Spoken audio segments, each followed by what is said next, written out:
Right now, you are carrying a weight on your shoulders. It's the weight of the atmosphere. It's about 14.7 pounds per square inch psi. You don't feel it because your body pushes back with the same force. But what if you changed the rules? What if you went deep underwater where the pressure is 9 times higher? Your body would adapt. You would become a pressurized vessel. But if you take that pressure away, instantly, physics takes over, and physics doesn't care about biology. This is the story of the Byford Dolphin accident, the day for men learned that the most dangerous thing in the ocean isn't a shark. It's air. It was November 5, 1983. The Byford Dolphin was a semi-submersible oil rig operating in the North Sea. On board were saturation divers. These men do the dangerous work of fixing oil pipes at the bottom of the ocean. Because the pressure down there is so crushing, they can't just come up to the surface every day. They would get the bends and die. So they live in a pressurized tank on the deck of the ship.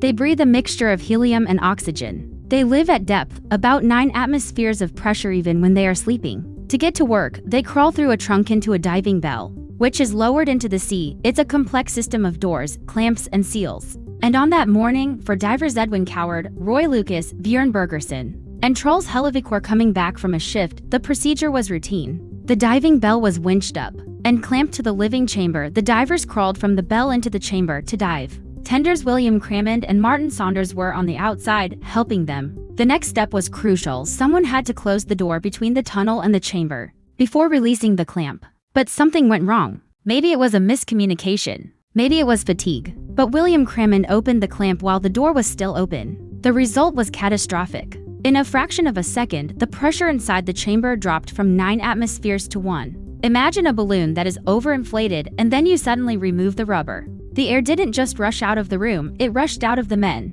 The nitrogen and helium dissolved in their blood didn't have time to bubble out slowly. It expanded instantly. The 3 divers inside the chamber were killed instantly. The autopsy showed their blood had literally boiled in their veins, but the 4th diver, Truls Hellevik, was standing right next to the slightly open door. The pressure differential forced his body through a 60-centimeter opening. I won't go into the graphic details, but the forensic report stated that his body was fragmented. It was instant. They didn't feel a thing. The accident killed 5 men in total, the 4 divers and William Crammond. The tender who opened the clamp was killed by the blast force. For years, the investigation blamed human error. They blamed Crammond, but the families fought back. They argued that the equipment was faulty. There was no fail-safe mechanism to prevent the clamp from opening while pressurized. It took 26 years, but in 2009, the Norwegian government finally admitted the equipment was to blame and paid damages to the families. It was a tragedy that changed safety regulations forever.